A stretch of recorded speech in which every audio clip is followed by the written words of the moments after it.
We're here with Rick Jimenez from Extinction AD and This Is Hell, who are both fantastic fucking bands. Of course, This Is Hell a lot on the punk side, and then Extinction AD, super thrashy, and you know, I personally love the thrash. Right, the growing up in the fucking 80s, 70s, 80s here, and Exodus and Testament and Slayer and so Extinction AD really brings back all that memories for me. Thanks for joining me tonight, Rick. Yeah, dude, no problem. I'm, psyched just to be able to hang out and we'll get to talk about some other cool stuff too, Hell yeah. unrecorded. I'm happy to hear that for sure. So like first thing that tops it off for me is This Is Hell has been playing some shows over the last year-ish. Yeah, and that just was what triggered it. A couple of months ago, or I guess, about half a year ago, we got asked if we wanted to play a show with Honor and Stretch Armstrong on Long Island, who were both bands, old friends of ours. So I was like, that's great that they're playing shows, let alone they were going out for like a short little tour. The, yeah, why not? That sounds like fun, right? Everybody, talked about it. It was actually real quick. It was a text message, like to the group. Hey, you guys want to do this? We got asked to do this. Everyone's like, oh, that's crazy. Yeah, let's do it. Um, I wrote a new This Is Hell EP musically, like during COVID, just because like once we realized COVID was going to go on forever, or for as long as it did, I Yeah. said, you know what? I'm going to use this time. I'm going to write music for all my bands that don't exist anymore. Not that This Is Hell didn't exist, but it fell under Yeah, that umbrella. banner. Um, so I wrote some music a while back, and then once these shows came up, I was like, all right, I'll do this one show, but we gotta get on learning these songs and like finish writing these songs. Um, it's like, okay, yeah, we should do that, but we got to learn a set list first, and then we played with Glassjaw last month, and same thing. That was came up maybe like a week and a half before the show. Hey, what are you guys doing in 10 days or whatever it was? Want to play the show? I said, yeah, sure. Um, and then from there, it's like, hey, because we announced this show and that show, like we're getting offers to play like festivals in Europe and stuff. So it's like, if everybody can make the time for it, it's just like, sure, that'd be fun, right? I said, yo, I'll do it, but we got to do that EP. So we're actually like actively working on EP as well. Hell yeah. That makes me happy. I'm sure it's going to make a lot of people happy because you know, I feel like This Is Hell had a really solid fucking fan base that were true to the core fans, you We know? have, I agree. I agree. We had a sect of people that kind of stuck with us, from beginning to end. I hate saying end because we stopped playing as like an active band, but like we never broke up. It was never like, oh, last show, because I think we all knew we just kind of wanted a break, especially once we started Extinction AD. Let's, chill out from this a little bit so we can put attention um, other places. Uh, but yeah, we had a small group of people who stuck with us from the beginning to, like quote unquote, the end. But we also, in my opinion, well, a lot of people's opinions, every record we put out kind of sounds different from the last. And I think as we progressed, or as the albums went on, the progression kept jumping more and more. So there was also, in my opinion, there's people that were very into the first album, didn't really stick with us the second album. People who really liked the second album and then didn't really stick with us through the third. And so it was interesting, depending on where we play or who we talk to, they're expecting like a specific thing from us, and it's usually album based. Yeah. So it's kind of like, I wonder, if people want to see us at all at X or Y show. I wonder which era they actually like really want to see. Um, sorry. Um, so when we first played our we started playing shows here and there again. I think it was 2017 or 18. We're like, let's do a sundowning show. So we did that, and people were psyched. And then it was like, well, that's sold out. So let's do another show the next day, and we'll just do whatever. Now, every time we play, it's kind of, hey, do you want to do like a sundowning set? You want to do like a weight of the world set? You want to do a little mix of everything? Um, the mix of everything is the most fun for us. So Yeah. most likely that's what we'll be doing. I think most people are like psyched on, in theory, are psyched on. Oh, I want to see Sundown. I want to see something. They want to hear a couple of songs from that record. Yep. Um, so even though it gets the most hype because that was our first record, objectively, our quote unquote biggest record. Um, but I think we've kind of we're a little over playing just that record. I Yeah. think when we first decided, hey, let's play a couple of shows, hey, let's kind of play more for everybody else than for us. We'll have fun regardless, and it's not like we don't like that record or anything. But as soon as we did a couple of shows like that, it was like, okay, let's vary it up a little bit. There's a reason why we didn't stick playing, not just one Just that. album, but like one style. Like I Yeah. said, we started off, a hardcore band with a little bit of punk, and then the second album got like, in my opinion, quite a bit more not just heavy but aggressive. And then the third album, we kind of dove into the crossover sound a little bit. The fourth album, we kind of went almost like full thrash metal. Um, and then the fifth album sounds like a punk record. Yeah. Uh, so writing this new EP was, hey, I wonder what this is going to sound like. There's no rules. There's no rules whatsoever with This Is Hell, which is cool. Well, and it's funny, right? Because we've got bands who sound the same through their whole career, right? AC/DC, Bad Religion, Motorhead, right? And they're all really good at what they do, and we all love them. But but then we look on the other side and we have like Metallica, right? Who has constantly evolved, right? Kill 'Em All, super thrashy, and then they go, still thrash but very orchestrated with Ride and Master of Puppets and Mm-hmm. super dark, and and it's funny to watch the fan base because it's the same. I totally see it with I know it for me, right? Like I really want to hear this era Metallica. Mm-hmm. And then, now they're what, pushing 60, and you get out there and you see them and you're like, oh yeah, you guys, you still play Seek and Destroy, but it's not like it was back in, 83 or whatever. Yeah, to a certain extent, it's a different song. Yeah. Um, You know, personally, I don't really know any other way unless a band that I or bands I've been in that have started very singular. Like it's almost like the point of the band was to be in like whatever the specific box is. The bands always evolve. I mean, to an extent, I feel like Extinction AD is in a similar boat. If you compare our demo to our EP, similar, but still, a little different. And our EP to our first full length, I think, is a quite a different beast. Uh, and our first full length to our second full length, then again, big, in my opinion, jump to our third, and our EPs in between, and this new unannounced record that we're working on right now, I think is like another huge jump. Um, if progression is natural, it's so enjoyable and fun. Has such a great energy.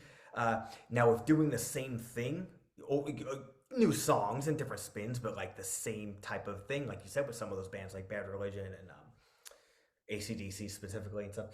If doing that type of thing is what's natural to you and a lot of fun, then that's great. Especially if Yep. you're one of those bands where it's like people would be so bummed if ACDC put out like a power ballad at any point in their Yeah. career. But then you look at a band like, depending, for better or worse, a band like Kiss, who either progresses or shapes their sound to either, if not the optimist way, to incorporate what's new right now, or the pessimist way, bandwagon jumping. Um, I'm a Kiss fan. I like all eras of Kiss. So I like that. There's room for both. But I Yeah. always personally like the progression when it's natural. I don't really know any other way. I tend to get bored if I think, oh, like our new album has to sound exactly like Culture of Violence because people liked Culture of Violence, so we got to stick with that. Like That's not the way I work. I don't Right. think that's the way anybody in our band works. Well, and I think it's hard, right? As a band to say, okay, we really want to stick to this, and especially when you get to the point where you've got label support behind you, they're like, don't sway too much this way, and you need to sound that's like, hold on, right? We just kind of need to do our thing. I mean, I was talking to Tony Asta from Battlecross, and that was when they went from the first album to oh shit. I'm like, it's been a long day. Yeah. Uh uh Pursuit of Honor to what War of Will or whatever. The label was like, don't stray from your sound. It's gotta sound like that. And they're like, well, one of the guys from the label was like that, and they're like, no, we're gonna just do what we gotta do, like Yeah, thankfully, I've never been in a situation like that. I've never had, in any band, I've never worked with a label that essentially gave any direction, um, artwork wise. Maybe artwork wise on one thing, and it's such a little thing, even bringing it up is stupid. I mean, it was like the difference of like, oh, I don't think this picture should look like this. Like, oh, well, we really want this picture to look like this. Like that fucking matter. I mean, stuff like that does matter to me, but in the grand scheme of things, it doesn't matter. I've right. never had a label ever bring up anything as far as, oh, don't you want to kind of sound like this? We've gotten some, oh, I didn't think that this was going to sound like this. But I mean, only one time do I even remember that coming up with any even slight tone of negativity, and it was never like, oh, do you think you should go and do another song or 12 or whatever? It was, and you know what? Maybe that was like my ignorance slash innocence then. Maybe that's what they were implying, and it was just kind of like, oh, yeah, so this is the record. Um, and that was never, that wasn't even with Extinction AD. With Extinction AD, it's always been, to be honest, hey, here's the record. And the people being like, oh, just rad. Like, we're psyched, let's go. Especially with Unique Leader, which had put out our past two EPs now, and the last full length, they'll be putting out our next full length also. Um, I think they signed us because we are essentially what they don't ever do.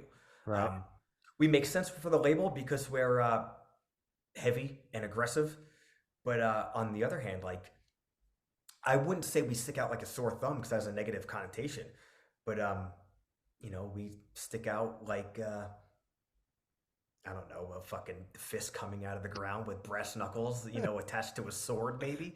Um, we have our own thing that is like, if you are, deep into metal, we're totally different than all the bands on that label. But For sure.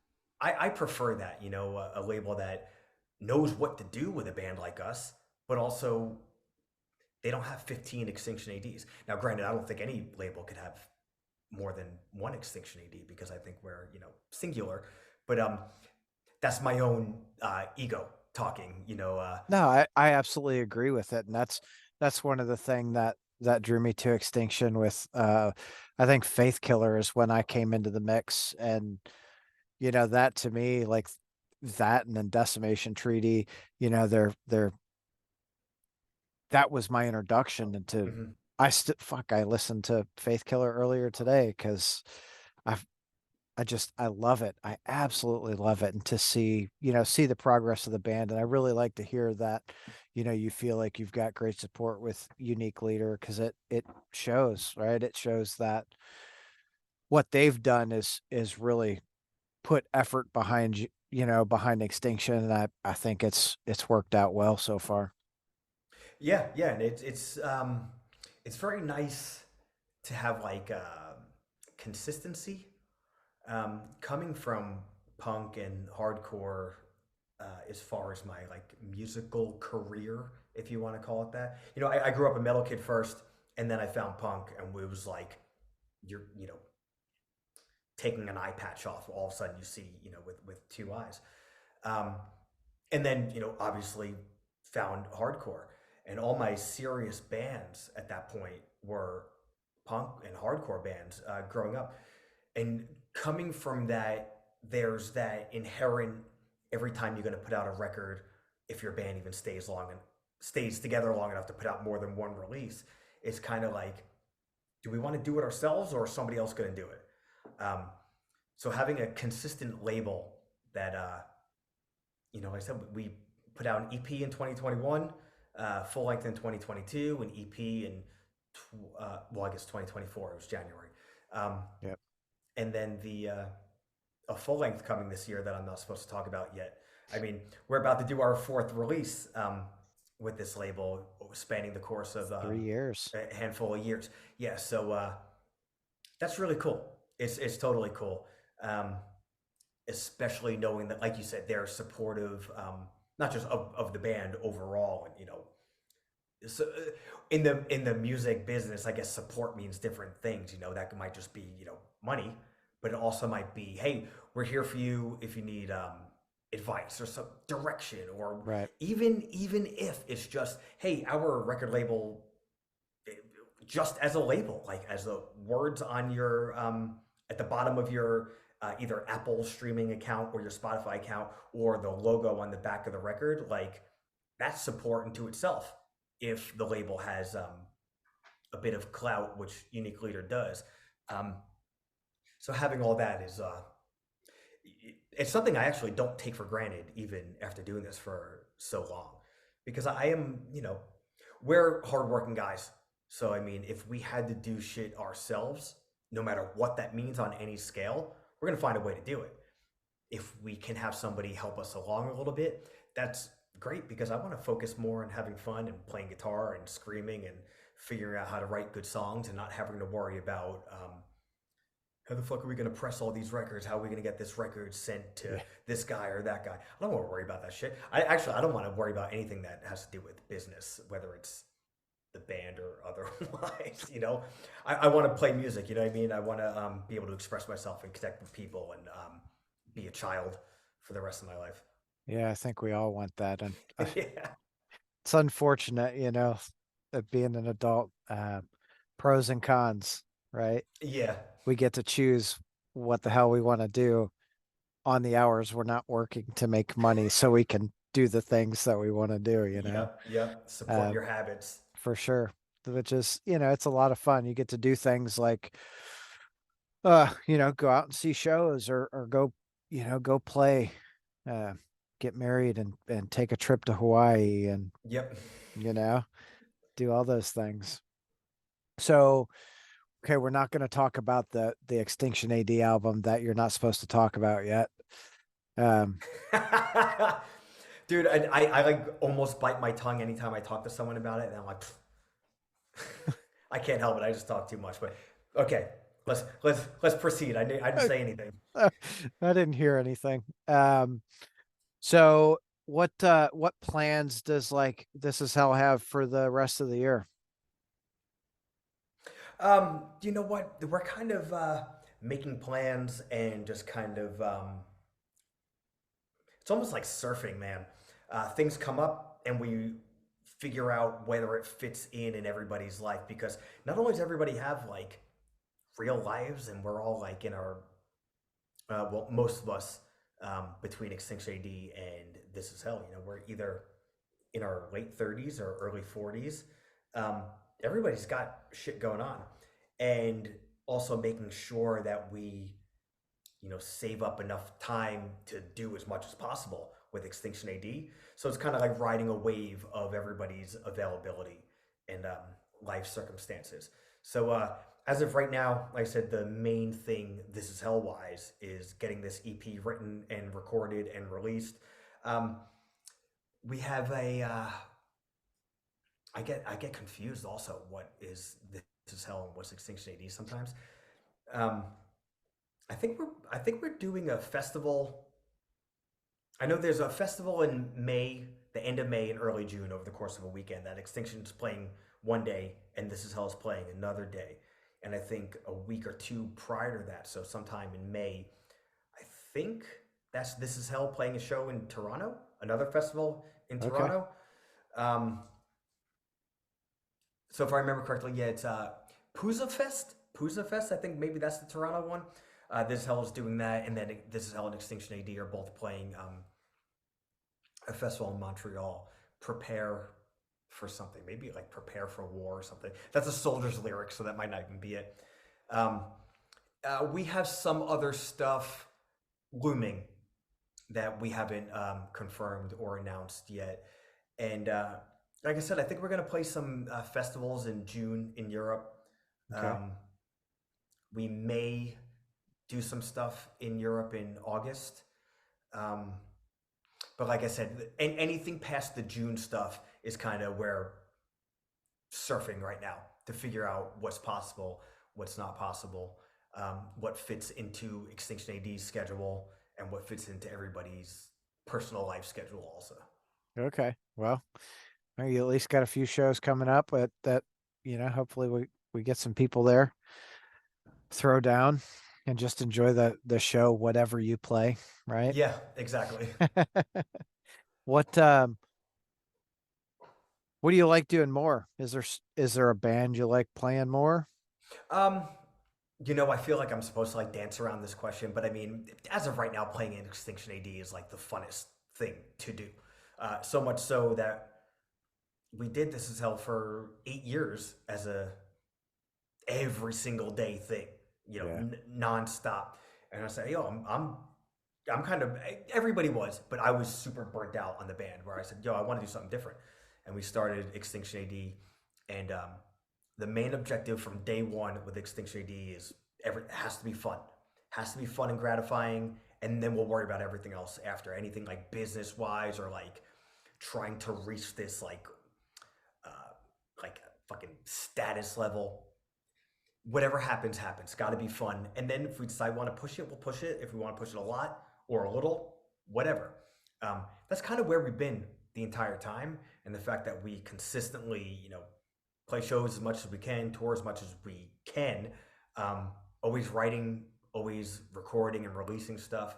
Um, I mean, that's like, This Is Hell used to be like my baby band. Um, Right. and then once I guess it felt like, all right, like kind of grown up. I'm gonna have another kid. Now Extinction AD still feels like it's the fun thing, man. It's the Yeah. probably the most gratifying band I've ever done, and also a lot of that has to do with everything I learned from doing This Is Hell. I was 24 when we started This Is Hell, and 24 for me is like 15 for a regular person. I was still a stupid little kid. Um, so I learned a lot about what I do and don't like about being in a band. I learned a lot about how to act like an adult instead of a sniffling brat kid. Um, and then by the time we started Extinction AD, like I was an adult, and again, adult under my point of view. So it's like I'm still like a stupid little kid compared to the regular adults I know.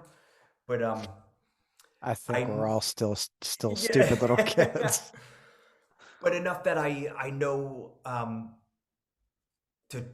try to never take anything we do for granted.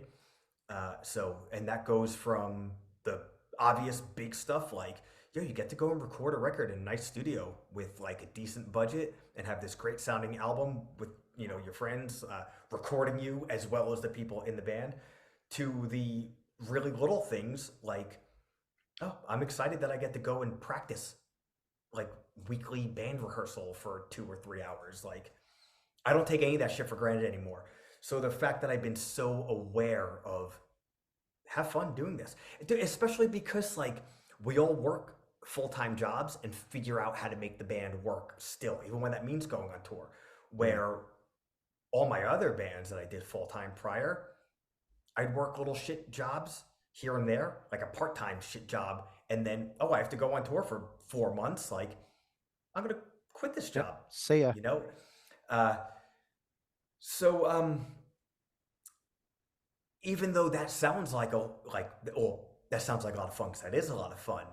Um, you just get so used to that, like you live in that bubble of like, oh, so like, what do you do? Oh, I play in bands. Like, oh, do you make money? Oh, no, but I fuck around and have fun with my friends. Totally cool. But then when you have to do things like pay rent and pay for your cell phone and eating when you're home, and hey, how many credit cards can I get, and how many minimum payments can I make so they keep upping my credit so I could, in 3 years to survive at home, rack up 5 figures of debt. Like, that's not exactly fun. Right. Um, the fun starts to run out on that because, like, you're living in a fantasy world, and dude, living in a fantasy world is the greatest. I don't say that in a demeaning way because there's ways to make this shit work. Like I said, the entire time with This Is Hell, like, you got to cut corners, and you also have to sacrifice having that super real adult life. You have to understand that, like, you're gonna be a disappointment if you're like dating someone and they bring you home to their family. Like, oh, what do you do for a living? Like, I'm a musician. Like, oh, so you're famous? Like, oh, no, no, like, Right. not so. The whole like ebb and flow of that, uh, the greatest decision I ever made. Still, even like with the half-ass real life, as far as like on paper that I have now. Um, is because of what I learned now, being able to incorporate what I learned from doing This Is Hell for so many years as a full time band into doing my band now, as well as balancing an adult life. And, you know, um, I don't think any jobs are adult jobs. I think that's all bullshit. But, what qualifies as an adult job, and living in an adult place as opposed to couch surfing or finding the smallest room with your friends to pay the cheapest amount of rent because you're only living there, a third out of the year, or straight up squatting in a house in Mastic. Um, all this is like learning experience. So now, I, to a certain extent, it's still, you got to take the good with the bad, and also find, for me at least, like a supportive wife who understands, as well as like okay with my lifestyle, because it's like a mixture of adult and irresponsible child. Um, Yes. but if you find the right everything, you make it work. So being that I've found that, now I'm not saying every second of playing in Extinction AD and every second of regular life is all fun and games and I got it made. But that being said, I'm naturally like high strung as it is. Um, all that being said, I'm enjoying playing music more now than I probably ever have. Like I said, and it's the perspective because of Yeah. everything I've learned in the past, which is many years of taking a lot for granted, and then now not taking anything for granted, um, as well as mentally growing up and learning. Um, Well, it seems like from an outside perspective, it seems like, before it was we're going to make money with the band and this is our thing and this is what we're doing. And now you're like, we're just going to have the band and we're really going to enjoy having the band, right? Whatever exactly. happened, Yep. right? And if we can make a little money, what it, and that's such a hard term to qualify within not just music, but like heavy music. But like, if we could go on a tour and break even, that's that's making money. Right. Um, if we could do that while not losing our jobs and personal relationships at home and everything, dude, that's like huge, That's the huge world. success. Yeah. Now, if we could do that while still putting out records, and maybe some people that aren't our friends like it, oh, huge success. If we could like make friends with people who weren't our friends who like it, and then it like grows even like a hair, to some people that might be like, oh, we got to reach this status, we need to like keep moving up the card, all this stuff. Like, if that happens, cool. That's not our goal. Our goal is to have the most fun, be the most sincere with our music and our lyrics, and enjoy playing shows, and hopefully a lot of people like it. And if people ignore it, that sucks, but hey, that's none of my business.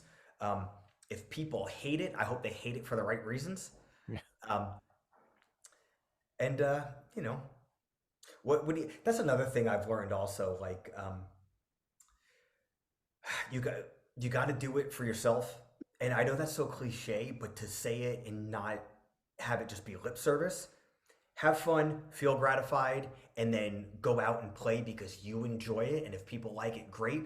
If people don't like it, none of my business. Has nothing to do with me.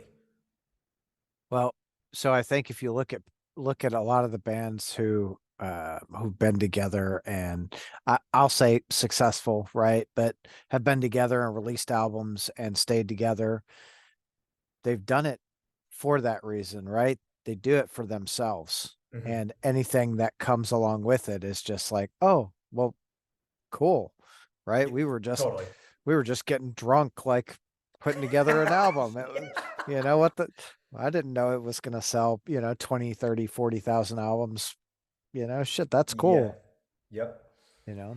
That's all about like I guess to an extent any entertainment or art, whatever. Like it keeps you young in that way, also, um, and being able to appreciate that, like to do it selfishly, but then to present it selflessly, um, is like very gratifying. Yeah. Hell yeah. So Extinction just released a little EP. Dude, so when the idea came up for this EP, it was I don't want to say that we kind of didn't plan, but we had toured so much leading up to Culture of Violence. You know, between we put out the Chaos, Collusion, Carnage, and Propaganda EP, hit the road, um, had already had most of Culture of Violence recorded, but we went back and added some new songs, cut some other songs. You just kind of had to finalize it. So we were doing that while we were home between tours, um, just hitting it so hard from September 2021 all the way through the release of Culture of Violence, March of 2022. I would say from September 2021 essentially till the summer of 2022, we were hitting it so hard. We were supposed to go to Europe in the summer of 2022, and for uh, a few little circumstances that everything fell apart and our tour was canceled. Like, what the fuck? And at that point, we're like, I guess we'll just kind of chill and see what comes up for 2023. Um, we were going out and playing some shows, and we were throwing around writing new songs, but it was more, let's get out and keep playing on Culture of Violence because we didn't want to have their album released and then just drop it, as far as supporting it. So at some point, the Europe 2022 tour got completely reworked to be a Europe in the summer 2023. And they booked so far in advance. We knew that was coming up, and we were, so focused on that we almost forgot. Yo, we got to get on putting out a new record because if we wait too long, it's going to wind up being like 3 years between records. Like the Yeah. first year just flew by. Um, so like, okay, let's chat with the label, see what's up, and kind of come up with a plan. And we came up with a plan. Then we realized, yo, let's have a single out before Europe. So there was an entire plan put into motion. And I said, yo, if we're gonna do, I don't want to go in and record a song, knowing full well we're not gonna be able to record a full length before Europe. I said, why don't we just do like an EP, have a single out for Europe, and then we'll record the full length later on. And the label's like, well, why don't you like start recording the full length and just use like one of the songs? We'll do like a EP teaser, and that's just not my nature. Right. To have a song come out as a single, then another single, and then like a year later have a record come out. I was like, no, we'll just record two things instead of one. They're like, you sure you want to do that? I said, sure. So we wrote a handful of songs and, kind of separated what would be the full length, what would be the EP, until we realized that was the plan. Until we realized, yo, we got to hurry up because at this point, it was already kind of like the spring of 2023. I said, yo, if we need a single out before Europe, so that'd be August, we need to get in the studio and record this thing right now. Like, we don't have, we wanted to write 16 songs, choose four for the EP, 10 for the full length, and then cut two. I said, wait a minute, we're always, the band historically has been at least one full album ready. So by the time anything that we've ever recorded, we've always had at least a full album ready, like written and everything before Yeah. we even recorded. So essentially, Decimation Treaty was done being written before we even recorded Faith Killer. Um, so when we started thinking about this, said, "Yo, we have like 3 songs written. We need to get to the studio in like a month, and then we need to record an EP, go on tour in Europe, and then come back from Europe and immediately like finish writing a full length so we can record that in time for the proposed date in 2024 that we're not talking about yet." Um, and the whole entire thing was like, hey, can you guys even do this? Sure, we could do this, even though we've never like written songs under the gun like this before. Um, and dude, it's like everything with this band, and this is like the coolest thing with this band. Like I was saying, everything that everybody has to balance is, at least from my point of view, always bite off more than you could chew, and then figure out a way not to choke. Figure it out. I mean, Yep. you gotta, otherwise you're gonna die, and like we're fucking deathless. It, So for the first time ever, it's like, yo, bam, bam, everybody, let's write some fucking songs. So quickly we wrote 10 songs.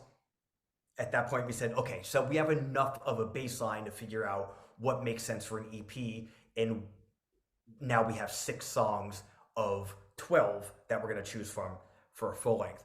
So wrote the EP, banged it out really quick with our friend Brett from I'm the Avalanche and Crime Stereo. He recorded Faith Killer. Um, and man, he just, in my opinion, he crushed that recording. I love the way that Ruthless Intent sounds. hell yeah. Um, so we went in there and did that, and then went to Europe with Morality Bait was already released. We were playing, I think, Morality Bait and Prodigal Scum, all of Europe. Um, and then we got back and we're like, studio time's booked. So we have to write these songs. Like, so we finished writing, and the thing is, the way I do it always, which is a terrible, terrible habit. Hey, let's write all the songs musically, and then I'll write lyrics. So we did all of that, and then it was kind of like, okay, we're finally done with all the songs musically. We picked which 10 we were going to use, and we ditched 2. And I said, all right, I have like a couple of weeks to write 10 songs. Now, young me, that's no problem. I'll write 10 songs in 3 days. Like, as you can tell right now, I can't stop talking. Right. Um, now, especially like, I feel like I just wrote uh, Plague Prophecy, Faith Killer, Decimation Treaty. I feel like I just wrote all these things. Like, I don't want to retread the same ground over and over and over again, lyrically and topically. But also, like, I'm not feeling the same way I was feeling that. But so, and I feel like I have to do better than I did last time. And then knowing now that I'm on a very specific schedule adds even more stress, where I'm like working all day. Maybe I'll be able to get to the gym, maybe I won't. And now I'm going to just sit down and like write. Um, Stressful as hell, man. I can only imagine. And for us, what I'm outlining here probably isn't odd for any band, but for us, we've never done it that way.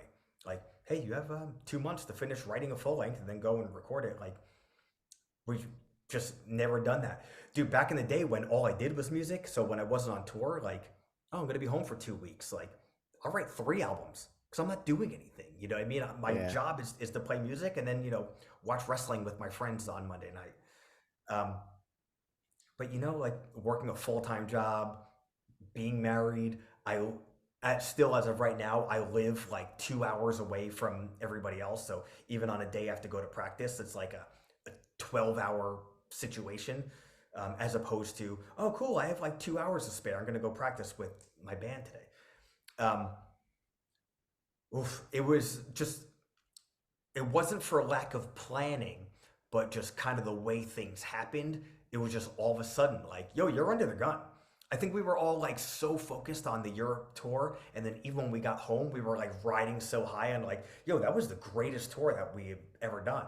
So it was kind of like, oh, cool, now we get to write new music. It wasn't like, okay, good, you're home, get to fucking work. Right. I think it took us a little while for the reality of the situation to hit us.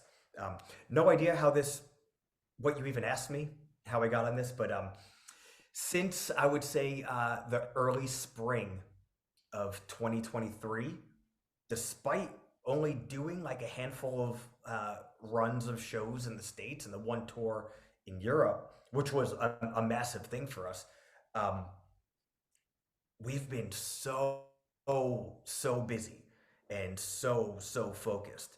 But so Ruthless Intent came out the first week of January, and it was so cool because as that's getting released, everything else is done. Like this full length, Hell yeah. everything has to do with it. Like, so we get to enjoy. Oh yeah, we kind of almost forgot that this was coming out because we've been so like focused on like A, B, and C. So by the time it came out, we're like, yo, I haven't listened to this in like a month or two. And like, yo, look at that fucking artwork. Like, that's so sick. I almost forgot how sick that was. And then being able to chat with people, for like podcasts and YouTube shows, I get to like revisit this album and like talking about the lyrics and the writing of these songs specifically and the recording. I'm like, man, I'm so excited on this EP on its own, but also knowing that this is just another step for us. Right. Like, we're constantly like, for us at least, I don't even want to say progressing or whatever the fuck, but like, we're like this steady train that never retreads the same thing. Like, where are we going? No fucking idea, but I know we're doing it like Oh, really fast. And I don't mean fast like, oh, we're on the fucking fast track to anything, but like, we're speeding. I don't know where we're going, but we're speeding. And like, every time we write a new song, every time you put out another EP, it's just like another fucking car attached to this train. Um, and dude, it's what a fun ride. Stressful as hell, but it's only stressful because we fucking care about it so much, and we feel like what we're doing is so important. Um, and well, that stress doesn't take away from the fun, but that stress is there. I think the stress helps make the fun, all the better, right? It's Dude, the more stress that you have going into it, the release is that much more. Um, I don't know if you or anybody else in the world is like a big wrestling fan. And to me, wrestling is everything. But it's like a good wrestling story, man. Like, the more you build tension within a match, and that might even be because you spend 3 or 4 minutes doing, a headlock and a tie up and maybe an elbow and then back to a headlock and a punch and a kick and maybe a body slam. Like, you're not going out there and throwing your finishers right away. But right. if you do this like wonderfully put together like 25 or 45 minutes match or story, by the time you get to the finish, it's this unbelievable like crescendo. Um, and I feel like that's what we've been constantly doing. And it's almost like every release that we put out is like another false finish. Like, oh man, like false finish. Let's talk about WrestleMania 3, Macho Man Randy Savage and Rick Steamboat. You think every time one of them does a big move and does a cover, oh, that's going to be it, but it's not. Um, so that's how I feel like the track we're on right now. Wrestling. So I in all you know full disclosure, I'm not a huge wrestling guy. I liked wrestling when I was a kid because it was theatrical and dramatic. You're always Mm-hmm. like, oh my god, that's so cool. What about, I've heard nothing but bad things about the Royal Rumble the other night. Like, oh Oh, man, it dude. was so lame. Oh, I loved every second of it. Did you? Oh, I had so much goddamn fun.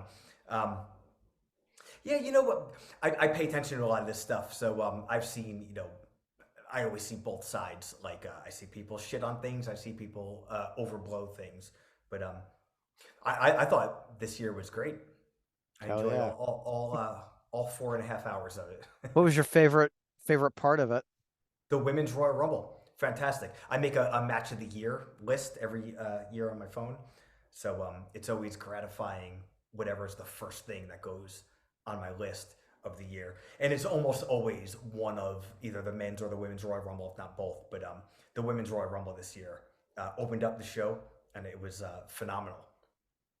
Hell yeah.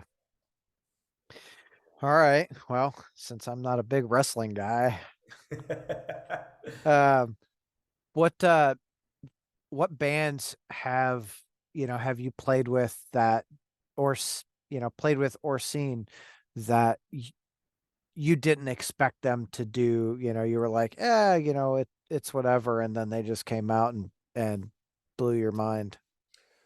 Oof. Um, we've been playing for so long that there's like such a litany of bands that I could choose. A lot of times it's bands that I like the first time we play with a band, whether I've heard of them before or not. One of our first tours, we played with Snafu in Cleveland, um, and they're a Detroit band, but you Love know, those dudes. Yeah. yeah, yeah. And this is way back. So we had never heard of them, and I'm sure they had never heard of us. And it was, I think we might have met them like before, like earlier in the day. All right, cool. Let's check this band out. And as soon as they played, I was like, right up my alley. Fast punk, a little bit of hardcore, lots of metal, like, and so that was a band like 20 seconds into their set, I knew, oh, this this is a band that's kicking my ass, and we stayed buddies with those guys forever, um, and it was so gratifying to see when they got the first group of Pantera shows. Yeah. um, what an unbelievable thing, especially like for everybody in Extinction AD is such a big Pantera fan, and we're all, or let me speak for myself on this way. I always pay attention to which bands the bigger, older metal bands are taking out for support, and not because, oh, I want them to take out my band. More so because there's two different types of, I don't want to call them legacy bands, but older bands like Hmm. you know, Pantera of different levels, but like Pantera, Exodus, Testament, Anthrax. Um, there's two schools of thought. Let's team up and then take out opening band that nobody knows about, and they're going to pay X amount of dollars to be on this tour, which is gonna, I don't know if I'm like, exposing the business here too much, but No, I think it's already out there. yeah, I mean, these bands buy onto tours, and that money, whether, oh, well, that money goes for this, that, and the other thing, it goes to pay for the headliner's buses, like that. And hey, if you have the money, cool. And the older bands that take those bands out, hey, it's a business. I get it. Good for everyone. The bummer is, I would say 95% of the time, those bands that pay large amounts of money, it's over five figures every time, or in the five figures every time, um, they're usually never heard from again. And then the bands that take out uh, up and coming bands that they like and have heard of, or think bring something to the show, maybe if not monetarily, but hey, let's bring up the new breed, because otherwise, what's going to happen? Um, Slayer, one of my favorite bands ever, as evident from listening to my band. Yeah. Uh, Over the past many, many, many years before they stopped playing, Slayer never fucking took out bands that were newer, younger bands. I think the only band that could even they could lay claim to doing that with, and also this is speaking from what I recall and everything. So anybody could, hey Rick, you're an asshole. You know what the fuck you're talking about, and name 5 things that I'm missing. What I recall, Slayer took out Meshuggah in 2001. They took out Lamb of God. All those bands were like pretty fucking established already. Although, let's be fair, the first time I ever heard of Meshuggah was on that Slayer Sick of It All tour. But even so, Hmm. 2001? Like, what happens when you break up? Now, let's see what happened. Slayer broke up. Who's going to fill Slayer's shoes now? I'll tell you, fucking nobody. And that's not and granted, no one's going to like fill Slayer's shoes because Slayer is Slayer. Yeah. But who's going to fill that void? Like, there's a massive void now because Slayer doesn't exist. Yeah. Um, and Well, I they mean, did not. Carrie's out here trying to bring Carrie King music out as the Yeah, and we'll see how that goes. And the thing is, that'll be a big deal. Like he's headlining stages on festivals that he's playing and everything. But most likely, people are going to be really excited when they play Slayer songs. There's, I fucking hope that there's some like original songs. Um, from the sounds of it, it's all original material. It's okay, just an extension of of what Slayer Slayer, yeah. was. And hey, great. Everything's great. Everybody should be happy. I mean, Slayer doesn't owe anybody anything. Don't get me Nope. wrong. We all owe Slayer a lot. Yeah, what do we Um, have? 30, 38, 39 years of some some of the best, thrash fucking metal. and not only just their catalog, but what they inspired. Yeah, So, I mean, there's a million positives that's of Slayer, and a few negatives, but this one negative is, in my opinion, a trend that exists with lots of other bands in similar standing, where I feel like when a lot of these bands break up, all of a sudden, like, the genre is going to suffer because who the fuck got brought up to fill that void? right. Now, there's always going to be an underground and a scene and all that shit, but these bands are like borderline cross the mainstream. I know Slayer's not a pop band, but Slayer crossed into the mainstream, and that's a good thing.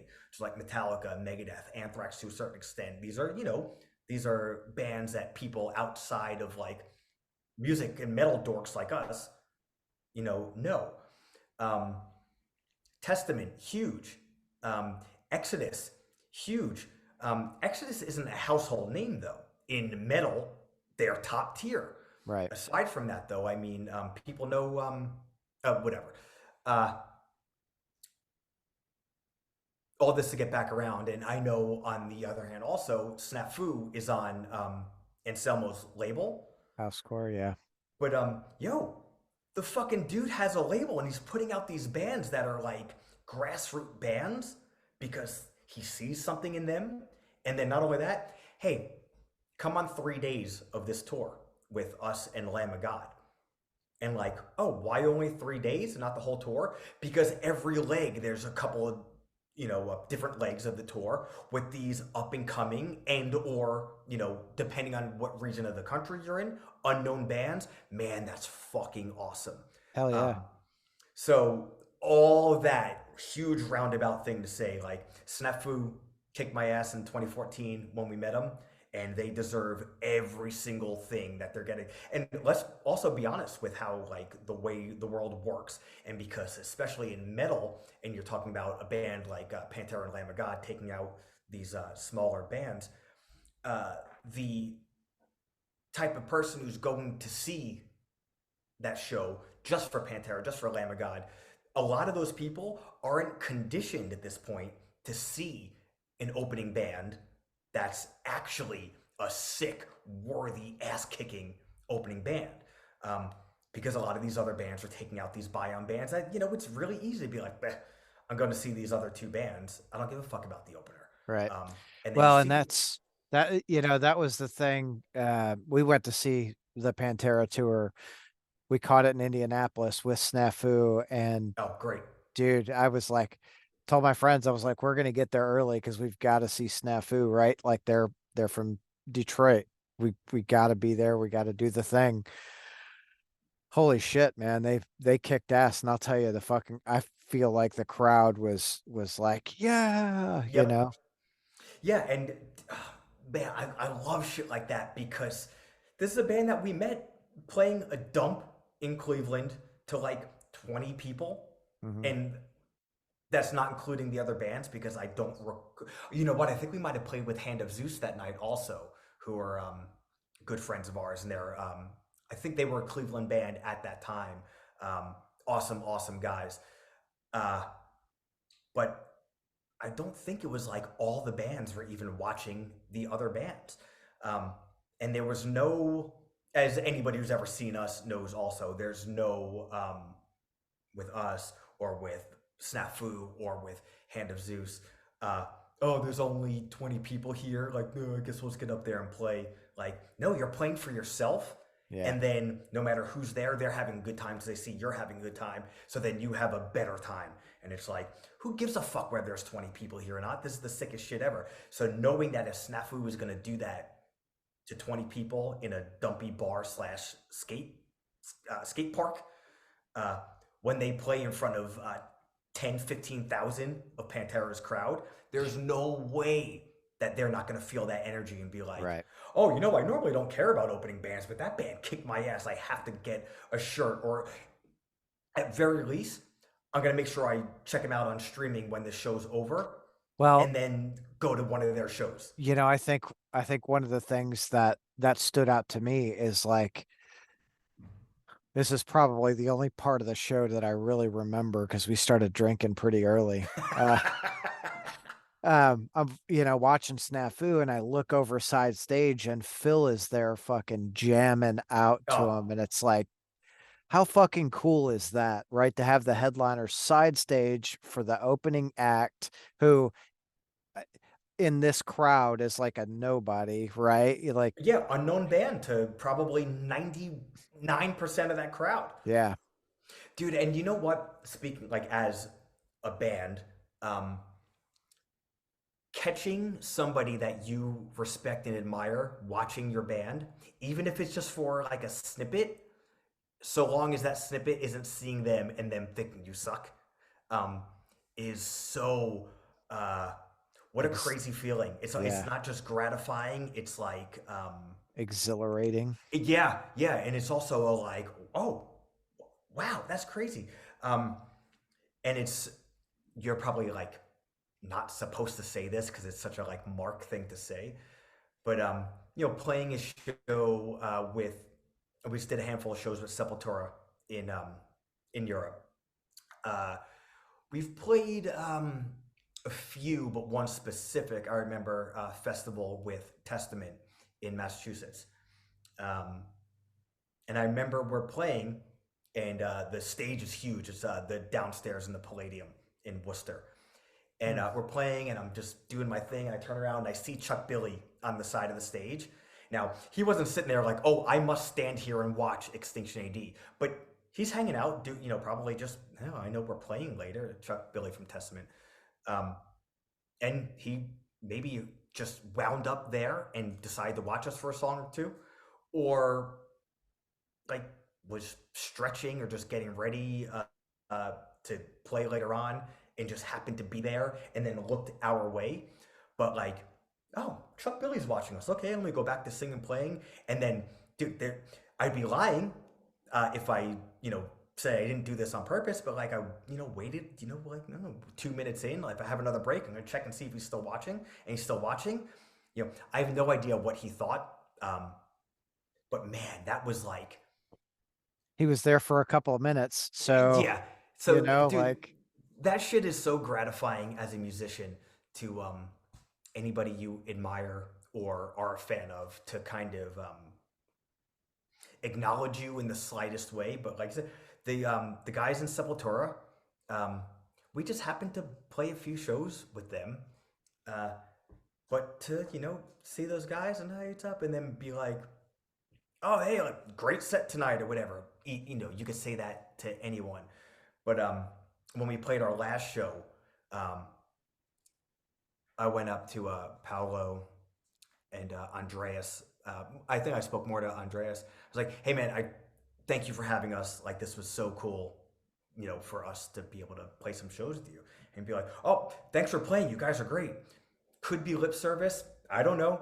But like, I'm like, that happened in August, and I'm like still on cloud nine that we got to play with them at all. Let alone like, oh, you know, thank you guys for playing with us. Like, what the fuck? Like, why are you even paying attention to us? Um, it's really crazy to ever be treated like a peer to people that you You grew are. up admiring. Um, You are though. and well, thank you, and I do appreciate. I guess it's just like that kid in me, and I try to never be a fucking mark around that. But like we played this past run. I think we only did two festivals with Biohazard, but this is hell played with Biohazard way back, and you know I have a loose friendship with Billy, um, and I always try to like be cool because like when I was a kid, I thought Billy was like the fucking The coolest. shit. Yeah. And then after meeting him and like hanging out at a show, bullshitting online or whatever, like I think Billy's the coolest even more now than I did when I was a kid. And to like run into Billy after a set and to be like, oh, hey, what's up, man? And instead of him being like, oh, cool, whatever, be like, oh, dude, good to see you. And then, hey, we're going to take a walk to catering and chat. Like, dude, that shit is fucking cool. So to have that stamp of approval of a band that, like Pantera, that Snafu obviously like loves and admires, and not only do I think you guys are cool, like come on tour with us, Yeah. and not just to be like, oh, cool, so I get to see you guys. Like, we have this platform that we're going to be playing to, five figures of people probably. We want to Oh, for afford sure. you that opportunity because we're not going to be doing this fucking forever. And like, dude, there's a good chance that some of these bands who aren't bringing up other bands, like, okay, Pantera's playing in bigger places than some of these other bands are playing. Yep. But, a band like Testament or Exodus, they're playing to 1,000 to potentially 3,500 people a night in any given city. Um, so you already have like the diehards there a bit more than I would say like the Pantera crowd or the Right. Megadeth crowd. Megadeth is actually on the same ish type of level as Testament, in my opinion, uh, draw wise. Anyway, um, you gotta you gotta get these people in tune with what's next, Hell because yeah. if not, once Pantera stops playing, once Lamb of God stops playing, once Testament, Exodus, Anthrax, once these bands stop playing, if they didn't bring up other bands, then what? Like, you gotta hope that the person who normally only goes to shows in 12 or 14 or 2,000 cap rooms, you gotta hope that somehow those people just happen to know that there's like 200 cap rooms where like there's five metal bands playing on a Well, Friday night. I think to that point, it's not you got to hope that they know, right? Because a lot of those people, if they're only hitting those 1 to 3,000 size venues, or we can't say only, right? Because I'll go to shows like that, but I think there are a lot of people who go to those shows, and then Mm-hmm. there are a lot of people who hit the smaller shows too, that they intertwine at the bigger shows, and you Yes, hear yeah. The thing is, like, these bands that are like still like kicking ass and touring and playing to these like big crowds, like, dude, I truly believe that Testament is bigger now than they ever have been. It, 100%. in okay, it's like sometimes like people are like, you're fucking crazy. Like, Testament should have been in the big four, which is a whole other different conversation because That is, the big four isn't who is the best. It's just it's a very specific yes, time period and thing. But Testament, in my opinion, um, bigger now than ever before. I don't think Testament has ever put out a bad record. I think they kind of get better and better every record, even from the beginning to a certain extent, obviously. But the fact that I think Testament always puts out an A record, I agree. like It's unfun. They're The most solid and they always have a fucking solid live show too. the most consistent band. Uh, I wonder if I would say, and this isn't saying like a Rolling Stone list or anything. This is just Rick Jimenez's opinion. I might say that Testament is like the most consistent band in music like ever. Hmm, To my taste, like that. yeah, Just um, dude, Chuck Billy is a fucking alien.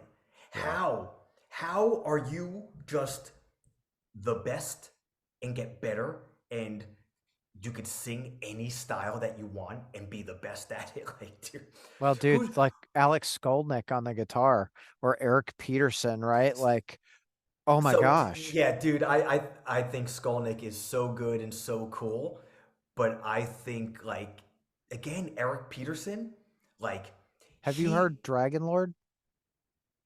I don't I must have. So it's like his black metal project. I must have and just like didn't stick with me. Um, I'm not a black metal guy, but I am. Well, I'm such an Eric Peterson guy, man. Like yeah, he is. I will say this with certainty of my opinion. Eric Peterson's the most underrated guitar player in metal history. I'm with Um, you. Yeah. Dude, what a fucking brain. Hey, guess what? I'm just gonna because when I say they're the most consistent band with like the flawless discography, like who's the constant there as far as like riffing? Like to me, he's like well, I guess I won't make another wrestling reference. Otherwise, I would have said he's like the ravishing Rick Rude Okay. of guitar playing. The most underrated, in my opinion, the most underrated wrestler ever. Transcends time periods. Um, but I remember him. but I have a little bit of fear as to what happens when these bigger bands stop playing. Um, because there's going to, in some ways, like, well, yo, if those people that go and see them and only those bigger shows, like, they're not supporting the up and comings anyway, under no real fault of their own, maybe. Like, maybe they just don't know the shit exists anyway. But, so I guess you could argue, hey, it doesn't matter. But, Well, there's a lot that goes into that, right?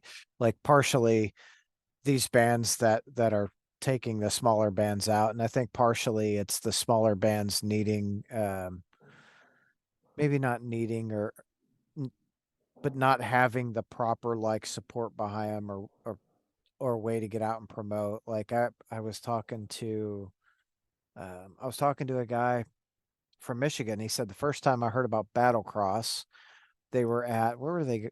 They went to it. There was a big metal show. I want to say it was Slayer, might have been Metallica or something. And Don Slater was out there handing out demos, Battlecross demos. Hey, listen, give us a listen, give us a listen, right? Like there's not a lot of that really goes on anymore. oh, and dude, so I mean, the internet and streaming is like a double-edged sword. Um, double-edged sword, double-edged knife. What is the fuck is that? It's a sword, yeah. Yeah. So the internet's a triple-edged mace.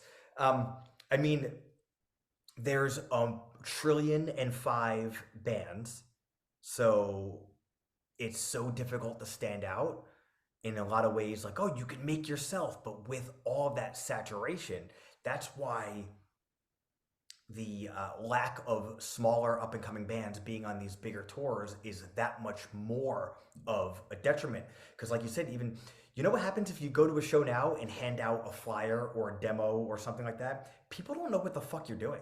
Like, dude, Right. I swear, because I'm like a chronic flyer, like always have been. Um, I mean, I still enjoy. I do it less now, but when I do, I still enjoy drawing a flyer, making copies, cutting them half page, and going to a show and handing them out.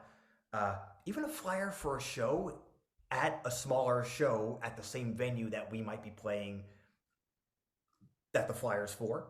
You hand a flyer to someone, they're what? What? You're placing a piece of paper in my hand? Like, People don't fucking know what that shit is anymore. It's just like, it's Right. not really part of the culture. Um, the EP we just put out, Ruthless Intent, for now, streaming only. We played 3 shows the weekend it came out to promote it, but being that it's streaming, it's like, what can we do aside from like just go on stage? Hey, just like everybody else, we have like new stuff on streaming. Right. So I was like, yo, I'm going to print out the cover, the size of a CD. On the back is QR codes to scan. So if you want to find it on Spotify or Apple, scan the code. Um, there's I think I might have put the Bandcamp link also. So I was like, yo, I'll hand this out, tell everybody we have free EPs. It's the same size as a CD. So it's kind of like, even that, it's our shows for the release of this EP, and I'm walking around handing it, or at the merch table, if somebody buys anything, or even just comes and stops, I'm handing them, hey, free EP, because it's like a piece of paper, or even potentially looks like a CD. People don't know what the fuck is going on. Right. Um, Right.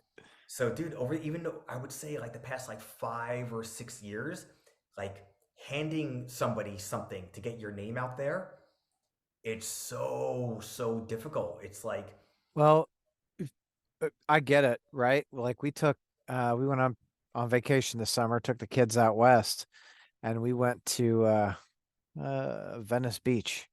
And we're like, walking along the beach, and these guys come up and they start talking and everything's all great, and they hand you a CD, and it's like, I'm like, and I ain't got any trying to money. charge you. Like Yeah.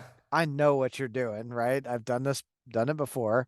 I ain't got any money. They're like, oh, I don't need any money, and they keep going and they're signing your name on there and getting all funky. And I'm like, dude, I'm telling you, I don't have any money. Like, I'm not gonna give you any money. And it's a 20-minute spiel. Like, dude, I Yeah. just want to enjoy the beach. Yep. Like, you know, but and it's not just the beach, right? They do it in town here in Louisville, right? Like, dude, it's a little town. You ain't got to be out here trying to hustle me out of, $20 so you can sell a CD. Just sell a CD, put on a show, do a thing, Yeah. Yeah. you know? So uh I think we've been attuned to that. If someone's handing us something, they want something in return. So All I I don't want is know. for people to pay attention. Yeah. Me too. So with culture, you did it, the full LP, and then you also had the 10-inch along with it, with the Unspoken About album.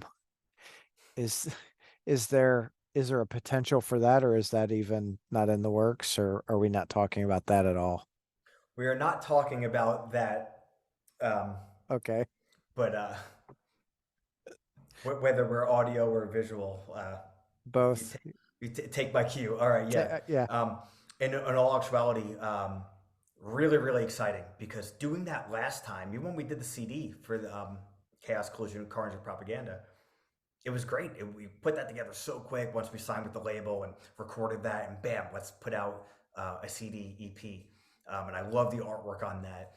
Um, but I was a little bummed. I was like, oh, I always want vinyl for Yeah. everything. Like it's just the realest to me on every level. Holding it, playing it, looking at the artwork. So I was all for, hey, let's get this EP out before a single before Europe, EP out in January for Ruthless Intent. We know, I know the way the world works. Everybody's gonna stream shit anyway, but like, I still want to have some ass kicking artwork. We had a great concept. We had a great artist with Lauren Moran. Um, but everything was planned at the same time as far as EP, the release schedule for singles, and the full EP release, as well as the next thing. So the idea again got thrown up. Like, what do you guys think about doing a package deal now that we have the two again? So, all day. Um, Now, especially with that artwork for Ruthless Intent, um, I am so excited to see that in a large Hell yeah. format. Um, and we didn't with the package deal last time with the EP and Culture. Um, I think I was almost like a little afraid to stretch out for packaging wise, um, because I just didn't want to